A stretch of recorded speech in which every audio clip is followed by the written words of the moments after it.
Next time, para hindi ka kausapin ng ref mo, isipin muna ang kukunin, isara agad ang ref, at mag-defrost regularly para bawas bill mo. Uy, may safety tips for you. Pwedeng para sa lindol, pero pwede rin pang love life mo. Number 1, iwasan maglagay ng mga babasagin sa mataas na lugar para iwas ma-fall kapag may malakas na lindol. Number 2, make sure na alam ng lahat ang emergency exit para makalabas agad pag ayaw mo na. Kapag tapos na ang lindol. And number 3, speaking of exit, dapat may label. Mahirap kasi kapag walang label. Ang fire exit, fire extinguisher at iba pang emergency equipment. Simple tips para ligtas ang puso at sarili sa panahon ng sakuna. #panatag ang may alam. Maging panatag Pilipinas. This is a public service announcement. Discipline is the key. Umiwas sa aksidente sa daan. Ang pagmamaneho ay may kaakibat na responsibilidad, hindi basta mapaandar lang ang sasakyan. Kilatisin ang sarili, ang kahandaan sa manibela, siguruhing inyong konsentrasyon ay hindi magagambala. Importante rin na ating laging isipin, init ng ulo ay huwag pairalin, bagkus kaligtasan ng lahat ang siyang dapat unahin. Isang mahalagang paalala mula sa Presidential Broadcast Service at Radyo Pilipinas, Radyo Publiko. This is a public service announcement from PBS, Presidential Broadcast Service at Radyo Pilipinas, Radyo Publiko. This is a public service announcement. Sa nararanasan nating matinding init ng panahon, maging ligtas at iwasan ang heat exhaustion at heat stroke. Regular na uminom ng tubig. Magsuot ng light-colored, presko at maluluwag na damit. Siguruhing may sapat na ventilasyon ang inyong mga tahanan. Maligo para mapreskohan ang katawan. Basahin na malamig na tubig ang balat kapag nagsimulang makaramdam ng pagkahilo o pag-init ng katawan. Kung maaari, huwag lumabas sa mga oras ng pinakamainit na sikat ng araw, partikular sa pagitan ng alas 11 ng umaga hanggang alas 3 ng hapon. Kung lalabas naman, ay magdala ng payong, pamaypay o minifan, face towel at huwag kalimutan ang inuming tubig. Kapag nakaramdam ng pagkahapo, matinding pagkahilo, panghihina o may kakilalang nawala ng malay dahil sa init ng panahon, agad na magtungo at humingi ng tulong sa pinakamalapit na health facility sa inyong lugar. This is a public service announcement from PBS, Presidential Broadcast Service at Radyo Pilipinas, Radyo Publiko.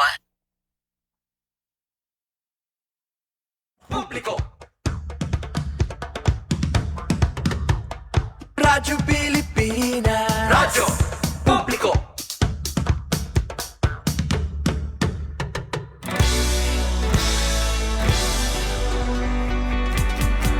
Mahalagang mga balita, napapanahong impormasyon.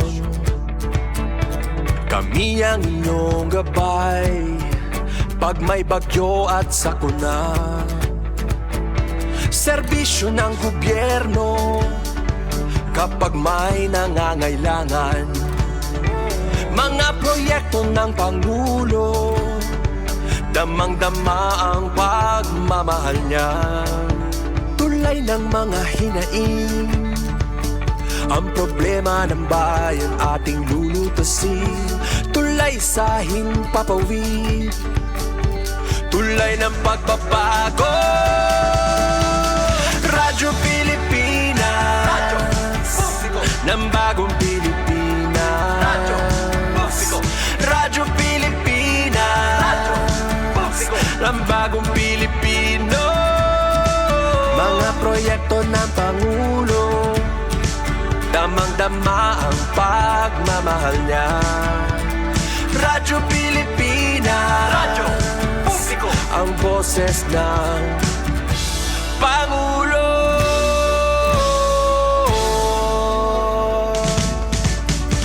Karamay nyo kami, kahit malayo man kami nakakarating.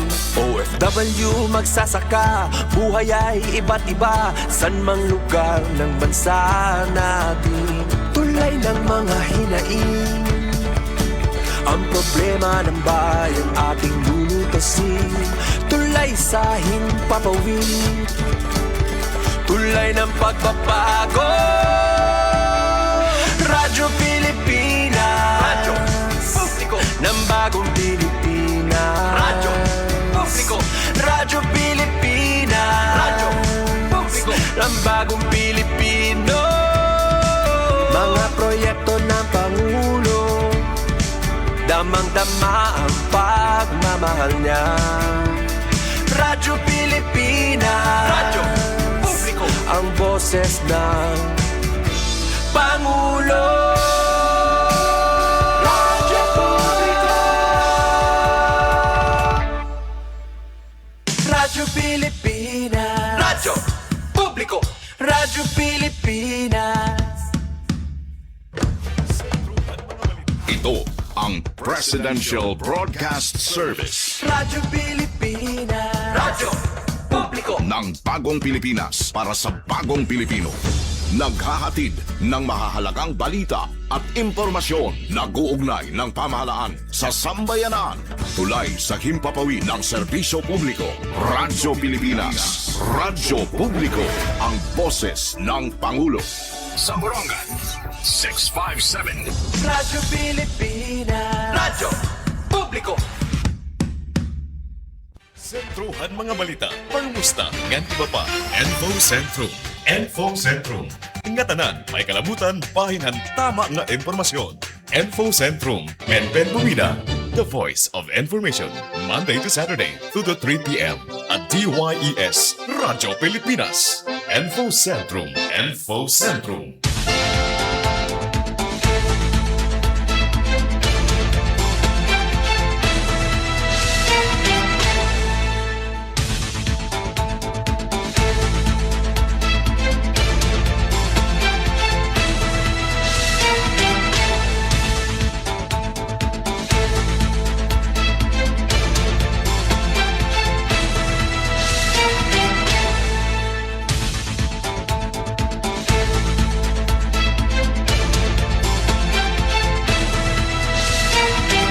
Nato na oras sa kabarangay, meron na kita 13 minutos na. Ang nakalabay haalas 2, maupay nga halag. Arumun, ano ito na ito na kalangitan na nagsisisirum pero sobra iton kapaso. 27 degrees Celsius but feels like 33. Grab an umbrella, nasa ring iton real-time weather forecast, ano? Yan na daw good ining alas 2 pasado. Asyagad nga nagsisisirum ano ito na ato na kalangitan, dinihaam, syudad ito na Borongan. Kumusta ka mo? Welcome ha to na taramdan na Info Sentrum. Atipen na pumida ito na iyo kahampang. Kapag natin didi Master Control Engineer Mark Gagwa. Overall supervision ni Ate Ruth Rivera Abunda. Friday na, no? Biyernes. Thank you Lord ha, na pag-upudha aton. Na yan ang simana nga nakalabay. Kumusta adton na mga nananarabaho nga nasugad man adton na mga estudyante? Mapay na puno buwas kay Sabado na. Kada kita hito na kaalas 3 sa aton na pagkarampang yan ang kilupan na Friday. Damulay nito na ato na pag-iistoryahan yan ang kilup para hito na ato na taramdan na Info Sentrum. Pagtaga akadim, hanata dito na edukasyon, sugad man bisitahon taliwat kay nagkamay-ada ngayanhin tulong dunong payout. Nakita ta ini didahan na post ni Congressman Shin Gonzales. Yan ala ini nga adlaw dida naman dito naman Eastern Samar State University. Unina aton ini pasadahan aton balita tikang naman hiton opisina ni Congressman Shin Gonzales nga na syempre aton gihapon pagtatagaran waray ta ini kanina kahiya pabati adton preparation hiton provincial government pinaagi hiton Office of the Provincial Agricultural Services may pagisumpay ini hiton mga preparasyon para hining namimintana nga pagtaga El Nino. Anhadi diri pala maiha naka-attender kita hin katitirok adton second quarter meeting han pagtaga PDRRMC may kalabutan ini hadton disaster preparedness nga ni nagpormahin na tinatawag El Nino Preparedness Task Force. Kumbaga pangandaman ini hadton posibilidad nga makusog nga El Nino nga sering paman hiton pag-asa pinaagi hadton na report ni Sir Rick Galupe ito na pag-asa chief dinhi aton syudad amuin maabot masunod nga mga bulan yan ang tikatarapos hiton yun ang haning September September, October ngadto hiton last quarter hiton 2026 ngan sugad man nga dahiton ka first quarter hiton 2027 salit ginaghat ini adto na mga ahensya nga gidako iton papel para hiton preparedness mitigation planning program para naman hini nga pagtaga El Nino phenomenon.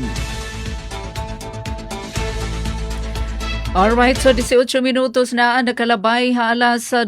Tikangan ta na ito na paghatag, paglatag ito na mga impormasyon na balita.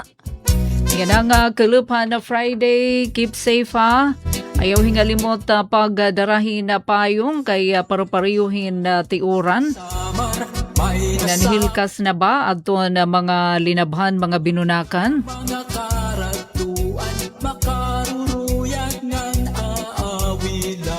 Hanatad naman pagtaga Panlawas, unahang talaan ay Engineer Mark adton gintambungan kakelup ni Governor RV Ivardoni dito naman syudad han Cebu. Ang provincial government na Eastern Samar kinarawat na duha nga patient transport vehicles. Kung tawagan PTV, amo na ini ito na ngaran niya na ito ang dati ambulansya. Ambulance galagi hapa Ngan sugad man na share nga naabutin 276,000 pesos kumbaga Lotto revenue share hana province nga tikang naman PCSO adi aton ipahamtang ini nga balita tikang ini Eastern Samar Provincial Information Office ginkarawat ni Governor RV pinaagi hiton hangaran hiton provincial government induhang patient transport vehicle yada man hiton picture sugad man Lotto revenue share. Lotto revenue share na kantidad inihin 276,826 pesos. Tikang iniha Philippine Charities Sweepstakes Office kon PCSO. Gindumara adto na turnover ceremony. Kakilip lang adlaw, Hunyo 25, dito iniha Toyota Mabolo, Cebu City. Mismo personal nga karawat ini ni Governor RV pinaagi hadton PCSO Medical Transport Vehicle Donation Program. Sa ining inisyatiba hiton gobyerno nga nagtutuyo pagparig-un han lokal nga serbisyo panlawas ngan emergency medical response. Kalawan iton sulod hining patient transport vehicle. Kumpleto ito na ekipahes para maging makusog ito ang emergency medical response. Labi na inihang adto ito na mga higrayo nga mga kabaranggayan nga lugar amuin na madagmit ito na pagresponde. Ang Eastern Samar nahibaroan naton nga usaan aton probinsya han napulo nga mga provinces regions 7, 8 nga Negros Island region han nakabenepisyo na programa. So usa kita nahiupod kita hadton na napulo nga tikang region 7, tikang region 8 nga Negros Island region. So nakabenepisyo kita hini patient transport vehicle. So inabot ini nga patient transport vehicle hindi 18 adton ipinanhatag. Ang kabugusan na mahin nga kantidad nga 18 PTV inabotin 38.5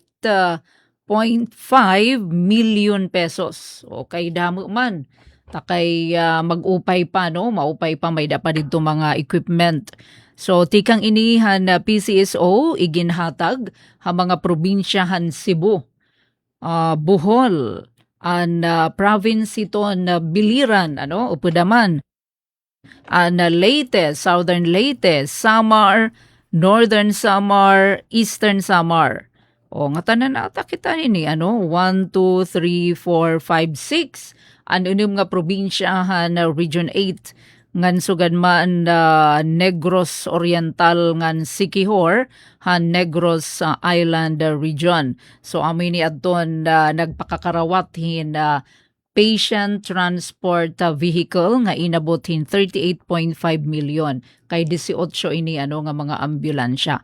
Labot lahan duha nga patient transport vehicle kinarawat liwat an Eastern Samar. Ginkarawat naman ni Governor RV an share, kumbaga an bahin kita tikang han operation han loto kanan PCSO ini para han panahon tikang July nga dahadton ka Disyembre han nakalabay nga tuig na kantidad naman hin 276,826 pesos. Nasa ring namahi Governor RV, inidawgod nga pundo, igaalokar ini, hiton gobyerno probinsyal, para naman punduhan in magkaiba-iba nga mga programa ng serbisyo, panlawas para hiton na mga residente han Eastern Samar. Turnover naman, hini nga sarakyan, ginpangunahan ni PCSO General Manager Melquiades Robles, nga na PCSO Chairman, Judge Felix Reyes. Siyempre, nagpasalamat si Governor RV, nga dakan Presidente Marcos Jr., tungodhan padayon nga suporta nga ni haaton na probinsya han sinirangan Samar. Nasa ringhiya nga sisiguraduhon hito na provincial government nga magagamit ang mga bagong PTV hapag serbi ha mga estihanon ngan hapag pauswag na emergency medical response ngan serbisyo medikal habugos nga probinsya. Adiliwat ato na pamatian si Gidaw Engineer Mark na haliputay dida nga video clip credit to Governor RV FB page. Adi ang pahayag ni Governor RV Ibardoni. Mopay nga adlaw ha iyo nga tanan. So adi kita yan Toyota Mabolo din sa Cebu City. May naton ginatandran niya event yan kanan PCSO. Naghatag po hira hinduduha nga ambulansya para ito naton probinsya. Naghatag po hira para Central Visayas, Eastern Visayas, nga Negros Island region. So kita po naton asa ito naton bago nga ambulance para ito naton probinsya. Ano sa naman ito po kinikita naman niyo, ready na po para iuli. May naton dala nga mga driver para magamit naton diretso. Adi na po ang mga susi. No? So, dako ini nga bulig para haton, para mas damoy aton mabuligan, labi na, ngin may ada naton mga nanginginahang land sektorhan, medikal. Damo nga salamat PCSO, kan GML Robles, salamat liwat kan inisyatibo ha National Government, kan President Bongbong Marcos. Thank you. Dako ini nga bulig para haamon. Ready na. Ito na ambulansya para mabuligan itong katawhan sinirangan sa amin.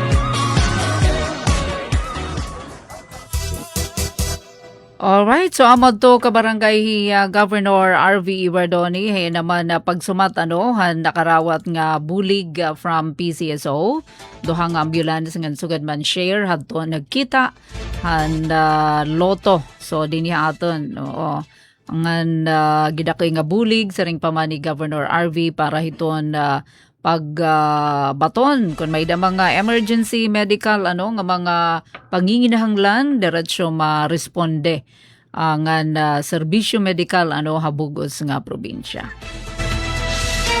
26 minutos na kabarangay ang nakalabay alas 2. Damo pa nga mga info balita. Pamatian ay kita hading pahinumdum. Delivery! Maria Jose! Is that box really mine? Surprise! Why are you inside the box? There's nothing I won't do for you. Just like Pag-ibig Fund Multi-Purpose Loan. The loan for your business, tuition, personal needs, and more. Borrow up to 90% of your savings. No processing fee and get fast approval. So you should... Apply now for the Pag-ibig Fund MPL via Virtual Pag-ibig! Pag-ibig Fund, solid ka ban? Ito ang Presidential Broadcast Service Radyo Pilipinas. Radyo Publiko ng Bagong Pilipinas para sa Bagong Pilipino. Naghahatid ng mahahalagang balita at impormasyon na guugnay ng pamahalaan sa sambayanan. Tulay sa himpapawid ng serbisyo publiko. Radyo Pilipinas. Radyo Publiko. Ang boses ng Pangulo. Samburongan 657. Radyo Pilipinas. Radyo Publiko. 27 minutos na kabarangay ang nakalabay alas 2 uy maupay nga kelab nga dakan Ate Burns. Nauba pa damahi Ate Burns kay diri na daw hiya greet. Naibang ko na niya cellphone. Thank you han bitter nga ampalaya. Ginuta na nam. Thank you da mga salamat. Sugad man Kuya Eddie maupay nga kelab. Anadalahira tagsa nga panimalay, hilom laano nga namamati ha ato na Taramdan Info Centrum. Uy, maupay nga kilab di daha di Vinubo Island ka na Manukael. Good afternoon, Dulfo. Sugad man dito naman ha Hinulaso Dolores, ngadtukan Udang Del Monte. Sugad man kan Christina Sela, maupay nga kilab. Nganhan iba pa yan na nga nakatutok ha ato na Taramdan. Good afternoon. Kaninahan aga na i-playtain nga ka na Kuya Manny pagtaga IPIP allowance. Karuyag ko la dama ini utruhon kay bangin waray makabati adton iba. Labi na adton nagpapakian na karuyag masayod kon kay nga waray hira katagi adton kanan Abril nga ira allowance adton isang professional isang pamilya program. So, aadi aton utruhon, aton naging napahayag ni Sir Manny Arago, aniya ini pagklaklaro, han IPIP, nga educational program, hiton provincial government, nasa ring Sir Manny, nga dalahan ka Abril, hanyan ang tuig an paghatag han allowance, para inihan mga provincial scholars, tungod, kay natapos man ang klase, han katapusan, han nasabi nga bulan. Karegsid ngun, waray na klase, han bulan, han Mayo. Salit nagdesisyon adto na gobyerno probinsyal nga diri na magpagawasin allowance para han May, kay waray naman klase. Ang mga scholar nakakarawat na hadton ira allowance para han January nga da March, didahin na sa nga payout, samtang halain la daman nga payout, an igin pagawas naman ang allowance para han bulan han Abril. So diri daw gud ini bag-o nga suga dinhi nga sistema kay han mga nakalabay nga mga tuig, ikalima na kasi yan nga tuig ito ang IPIP, may dadaman daw higayon nga katenga la ni ginahatag hadton allowance like December. kay temprano man nga nahuhuman adton klase kumbaga diri nabubugos adton ira 3,000 pesos. So diri ini mawawara nga pundo nasa ring Sir Manny, diri iton pwede mawara kaya ada iton nakalagak ka treasurer's office. So kada may nagawas nga fund sumay dahiton payroll. So waray ini kagamit. Ngani an equivalent ini nga kanang 3,000 allowance nga dahin 593 man ang mga scholars naabot inihin 1.9 million pesos. Ada ini Sir Manny iton treasurer's office kay tag 3,000 ini ito nakakarawat kada bulan hiton mga scholar hiton IPIP. So adi utro aton na ipabati ang naging pahayag ni Sir Manny Arago hiton focal person hiton IPIP hiton provincial government. Okay, since yan ang adlaw nag-abri na itong first semester school year 2026-2027, itong magkalain-lain ng mga campuses sa Eastern Samar State University. So, balik eskwela na gihapon ito nato mga provincial scholars, ilabi na good man ito nato mga beneficiaryohan, isang professional, isang pamilya, or IPIP, Kari kula-klarohon kunta para naton mga beneficiaries nga sana ito nga issue nga ginawas di dahil social media bahinhan nila pag-question usa pa ka bulan kunta nga era allowance kasi supposedly ang era allowance was tubtob Mayo pero ang klase kasi was tubtob Abril as of last semester last school year. So nakapag-desisyon itong provincial government nga diri na maghatag hin allowance para han Mayo kasi ang klase tubtubla han Abril. Natagad man hiran ira allowance han January to March, so kanang tulo ka bulan. And usa na la ka bulan ang last payout para han bulan han Abril. Kasi parang naging na ito, proseso na, natural nga proseso nga, if in case itong wara na nga ni klase, waray na allowance. Di makita maghahatagin allowance para itong summer vacation. And there are instances in the past, kasi upat katuig na nga programa, nga kung pananglitan ang iyo Disyembre, ang Disyembre nga pag-eskwelahan, natatangpos, hit mga petsa 18 or petsa 15 hitong Disyembre katunga la ito ni ginahatag nga allowance kay the other half of the month of December bakasyon naman. So diri ini bag-o may aday din mga sitwasyon na twice yata nga nahitabo. So parang na since wala namang klase wala na ihataghan Mayo kasi di dahil nasabi nga post nga question kung nahingain ang pondo para han Mayo, ayaw kamo kabaraka, hadal hita treasurer's office nga pondo. Wara hit na higawas, kay ang payroll, last payroll was April. So for both funds, trust fund nga general fund para ng isang professional, isang pamilya, intact po itong hiya. Tubtubla Abril ang na-release nga pondo. Kasi parang nangangatawa na lang niya. Parang after 4 years of being with this program, naakusaran nga nahinga diha ang pondo. So, with 593 scholars, that would times 3,000, that would amount to 1.9 million pesos. Yan dami kong pera sana. Kaso, the irony of it is the opposite, So, karikula, iklaro nga waray hit na igawas nga pondo para hitong bulan ng Mayo. You can check it out. Dira hitong Treasurer's Office, dira DBP, itong total funds para han trust fund han isang professional, isang pamilya program. So, yan na nga si Mana, starting Wednesday until Friday, maglilibot akit nga tanan nga mga ESSU campuses para i-meet yung ating mga scholars, provincial scholars. Pud na din ito explanation kung kaya ano nga nga tubtubla Abril, anira naging allowance. And siguro it's a high time kasi fifth year na, kinahanglan natin reorientation para hiningi natin mga scholars para maiwasan mga sugad din nga klase nga mga intriga or kontrobersya hiunong itong programa.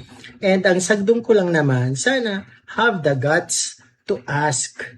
Kung halimbawa may naman natin mga group chat, nagkikita mga kita during payouts, kung may mga pakiana ka mo, kaya naman diri ka mo dito magpakiana. Instead of, ngadto ka mo hiton media, not necessarily nga, di neborang nga, pwede mo ka mo kumada hiton any station din pagpakiana it mga suga dito. Pero, sana, klaro laanay niyo direkta hiton concerned nga mga individuals.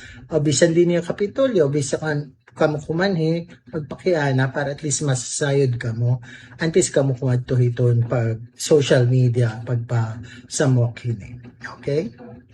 And of course, yun nga, reminders para sa IPIP scholars magre-renew at mga baguhan, you have until July 15 para kumpletuhin ito niyo mga requirements. Alam niyo na yung mga requirements na yan. I need not tell you that.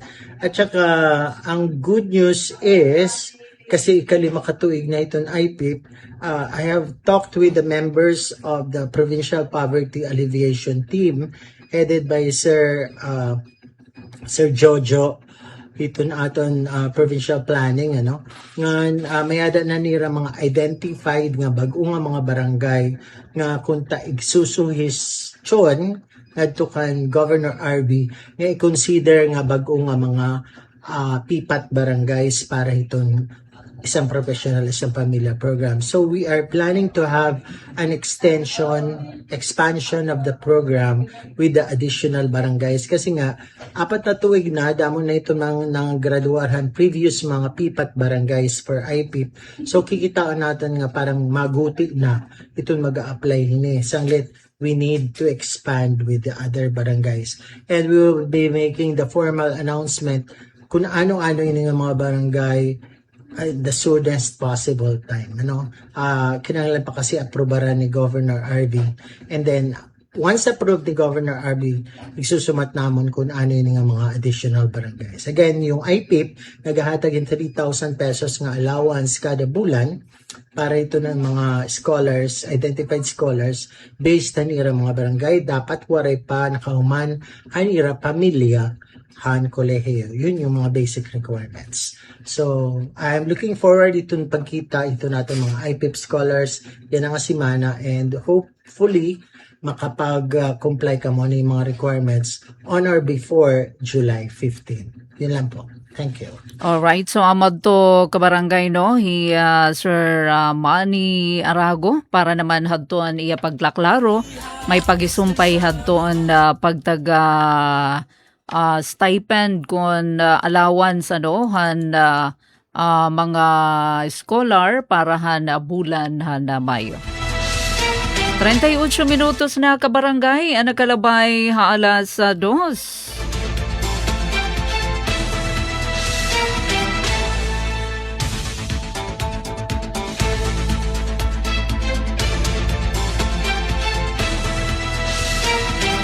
Sige liwat ito ang pangandaman ito ang Office of the Provincial Agricultural Services.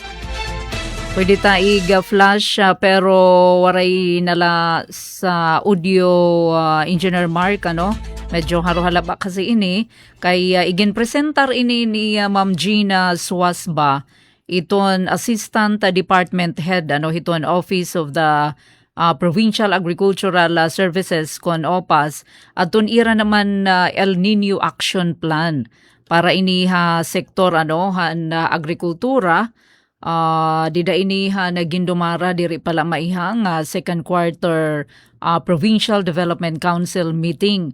So dida adto DRESDRRMO conference sa hall. Dida hiton nga presentation ni Ma'am Gina katuyuanan hadto na plano nga mapaubos maminusan adton maraot nga epekto han El Nino production han agrikultura pagtaga food security ngan sugad man pagtaga livelihood pakabuhi hiton ato na mga parag-uma. Pinaagihin na pag-implementar hin ngan temprano nga preparedness. So kinahanglan yan na pala may na talaga hira nakalatag in kaso nga abaten ta din hino iton epekto hiton El Nino kon katmara. Pag nasing kita El Nino nasa ring adton taga Pag-asa iton amount of rainfall iton tubig nga iginuuran in sobrahin kaguti kaysa hiton regular karagsid ngen mamiminusan iton kamauran durante hiton El Nino. So na mahitatabuhit at mga tanom takay kulang man hin irrigation. So kinahanglan yan na pala in temprano iton preparedness, iton mitigation, iton response ngan recovery measures. Lakip dida hiton panguna nga plano nga gin latag ni Mama Gina na pag-iban na kadaot ha mga tanom ngan hayop darahini nga katmara. So may dahiton hira mga plano nga iga papatuman ngan pagsiguro hadton igo nga supply hiton tubig para hiton irrigation, pag mintinar han supplyhan pagkaon ngan agricultural inputs, ngan syempre paparigunon iton information dissemination ngan iton pagtaga early warning system. Ginhisgutan liwat ang posible nga mga epektohan El Nino sugad hiton paghabubo hiton production na mention iton dida. Kakulangan hiton tubig numero 1. Nagkadilatarhan na panahon hiton pagtanom kay mostly nasa ring Ma'am Gina rain-fed na asa lahiton uran iton ato na mga parag-uma hiton humay. Piperala iton irrigated kumpara hiton kahaluag hiton umhanan ngan na hisgutan dihap iton pag-iban hiton dakep hiton aton mga parapangisda kay magpaparaso man iton kadagatan syempre mailap ngadto na hira magtitika hirayo-hirano iton mga kaisdaan. So kaparte gihapon na plano ang mga mitigation measures para hiton humay, para hiton mga utanon mais, bilanghoy, pangisdaan, upudidaan paggamit hin tinatawag drought tolerant varieties. May dahiton pulong niya mga klase hin rice varieties nga mailob bisan kon katmara. Ngan iguundong gihapon iton crop diversification and efficient nga system hiton irigasyon importante yan ngan pagparigon han fish health surveillance. Nakalakip liwat ha plano nga gin pahamtang ni Ma'am Gina an response ngan recovery measures. Iya inigin aghat iton aton mga parag-uma nga magpa-insure Philippine Crop Insurance Corporation giimportante hiyan ngan may dahiton mga iginahatag liwat nga mga emergency production loans ngan iton DA may dahiton igahatag nga mga gahi ngan abuno pareho yan na hiton ikakasa nga rice derby ngan rehabilitation han mga uma ngan aaditon importante damain pagparigon han climate smart agriculture programs. Kumbaga iton mga tanom kinahanglan daman na adapt na hiton masyadohin ka mapaso ba. So ginlalauman han opas nga pinaagihin nga plano mga plano may ibanan sa ring papagkalugi hiton production pagpauswag mapapauswag adton paggamit han tubig ngan mas mapaparigon an kamakusog han sektor han agrikultura kontra ha mga epekto han El Nino. So amo iton basically ang ginatatagad dida ni Mama Gina Suasba. 44 minutos na kabarangay ang nakalabay alas 2 ngan may pagisumpay hiton di naman han pa Facebook post ni House Minority Leader nga 4-piece party list Representative Nonoy Libanan iya inigin aaghat ang mga local government unit nga gamiton ini nga 1 billion people survival fund para han rainwater harvesting project. Sala daw inhiya na mga local government units ginaghat ini ni Congressman Libanan pati na mga organisasyon di dahito na komunidad nga gamiton ang 1 billion PSF kon People Survival Fund para inihadto na mga proyekto pagtaga climate adaptation, labi na ang mga pag-instalar hin mga rainwater harvesting system kinabag-o tungod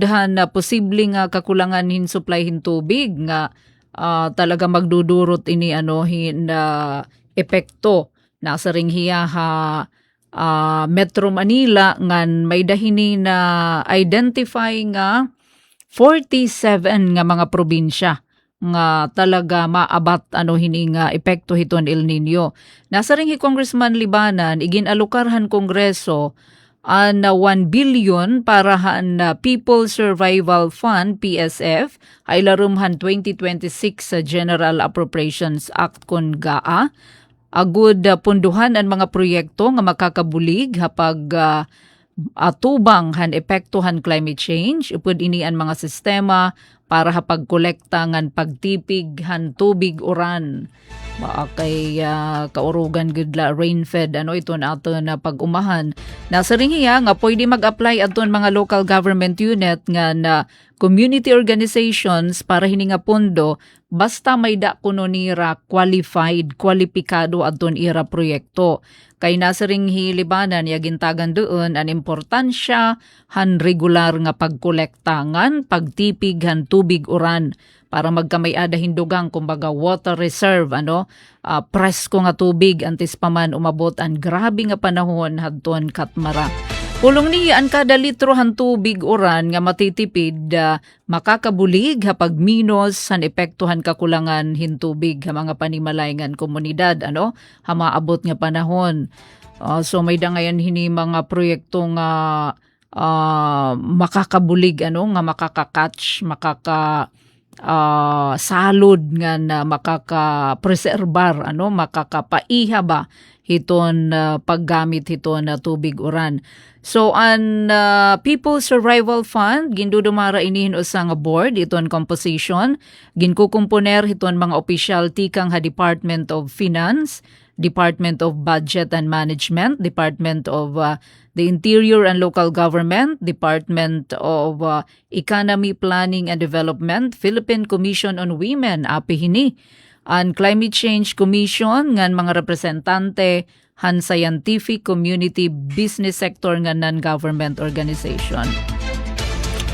Kay iya inigin pagawas, nga pahayag, kay nagpahibaruman ini adton pag-asa nga posible maapektuhan ang Metro Manila ngan 47 nga mga provinces ba. Daw la kun upod kitahin balitaw may dahinina parang naalag na kukuanan ini na lalawitan adton Eastern Samar ini nga pagtaga dry condition nangangahulugan hinduha nga magkasunod nga bulan nga ubos normal ang kadamuhan uran o may ada 21 nga da 60% nga pag-iban han regular nga pag-uran. Salit tipid-tipid na kita yan bisan nga niya na inaabat na ini nga pagtaga kakulangan hiton tubig ay hapag kaya na. 49 minutos na ang nagkalabay sangkay alas 2 sa natad naman hiton edukasyon. Ala daw i-flash natin adiyan apalain nga adlaw nga ginpangunahan ni Congressman Shin Gonzales adton tulong dunong program kun TDP payout.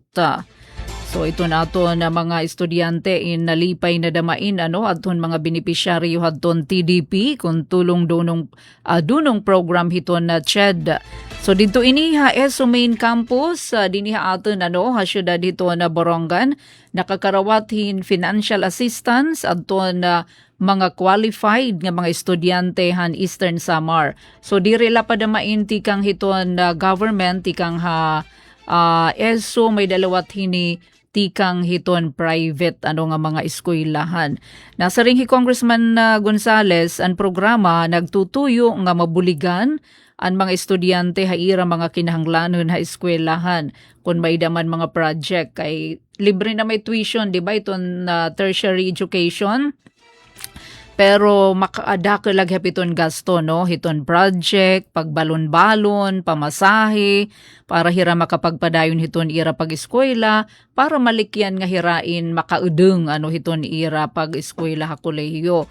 Nasaring hiya nga iton edukasyon sa inihan pinakaimportante nga paagi kontra kapobrihan. Nga ng tulong dunong program o sa ini nga investment, kumbaga, puhunan para hiton kabubwasan han mga kabataan. Salit nagpasalamat si Congressman Gonzales sa administrasyon ni Presidente Ferdinand Marcos Jr. ngan ha Commission on Higher Education tungod han padayon nga suporta ha mga programa para ha sektor han edukasyon, lakip na ini nga tulong dunong program.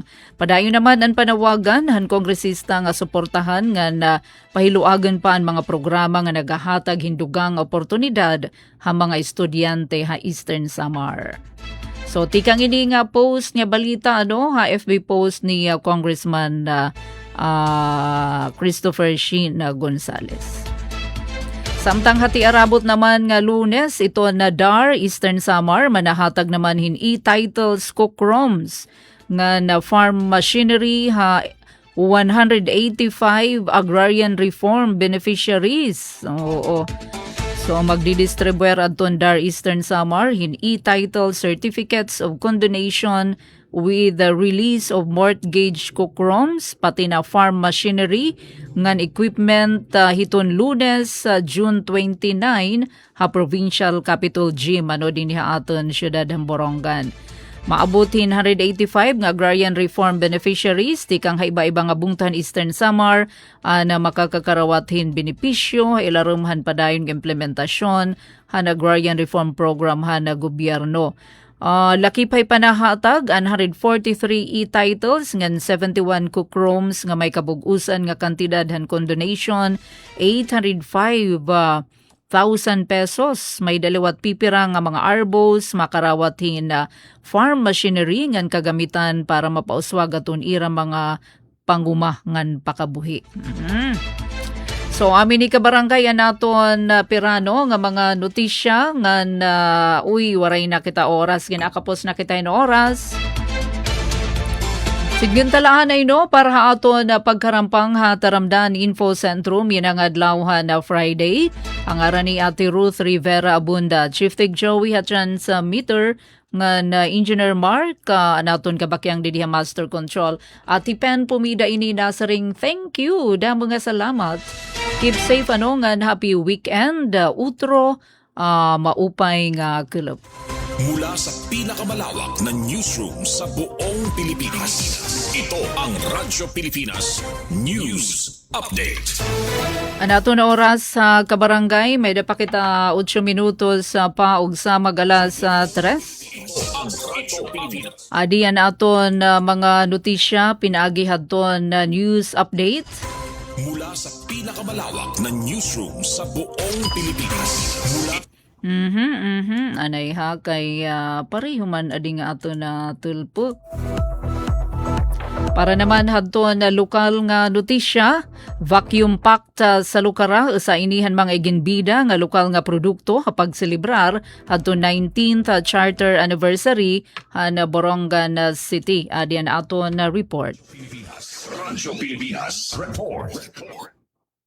Vacuum pact sa Lucara. Isahan mga iginbida nga lokal nga produkto nga iginpakita ha City Ground sugad gabahin han pagsaurog han charter anniversary han syudad han Borongan Hunyo 20. Amon kilala nga sa Lucara nga ginhimo han Barangay Lalawigan Women's Association. Pinaagihan bulig han Department of Trade and Industry DTI Eastern Samar ginpauswag ang kalidad han produkto pinaagihan sa Lucara Standardization ngan Entrepreneurship Development Training kon EDT ha costing and pricing. Sumalaha DTI gin standardize ang proseso han paglutoan sa lukara, agud masiguro ang pareho nga kalidad han kada produkto. Gin pauswag liwat ang packaging, pinaagyan vacuum packing, product labeling ang pagpresyo, agud mas maging kompetitibo ini ha merkado. Tungod han interbensyon han DTI, may da na yana iba-ibang flavor ang sa lukara, sugad han cheese, chocolate ngan malunggay.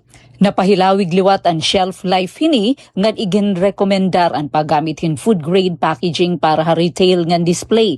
Ang plain nga sa lukara may presyo nga 10 pesos kada isa, samtang 15 pesos naman ang flavored variants. Ang vacuum packed nga pakete nga may sulod 5 kabugos may presyo nga 65 pesos, ngan mahimo mag-iha tub-tub 5 kaadlaw. Samtang iginsumat ni City Cooperative Development Office Chief Cynthia Arsenio ang partisipasyon han Barangay Lalawigan Women's Association ha charter anniversary diri para pagbaligya kundi para ha pagpakita ngan pagpromote han mga lokal nga produkto nga ginihimo han iba-iba nga asosasyon ha syudad.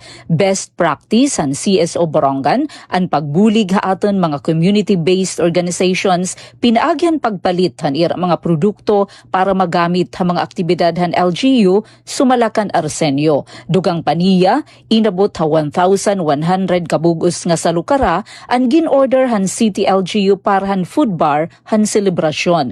Gin-imbitar liwat ang asosasyon nga maglutohin sa kagatos kapidaso ha venue, ngan magpakita han ira mga flavored sa lukara, agud mas mahibaruan ngan masuportaran han publiko. Para ha bagong Pilipinas, Penelope Pumida, Radyo Pilipinas, Radyo Publiko, Borongan. Samtang regional naman nga balita, mga empleyado handa Regional Field Office 8 nakiusa ha bazar, sugad niya bahinhan ika 128 nga anibersaryo han ahensya.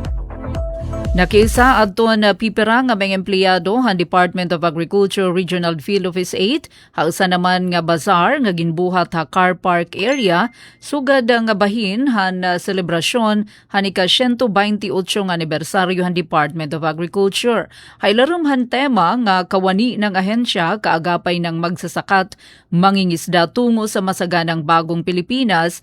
Nagtanyag ang aktibidad hinhigayon ha mga empleyado nga magselebrar han mga katuigan han serbisyo han ahensya. Pinaagyan pagpakita nga napagabaligyan ira mga kalugaringon nga mga produkto.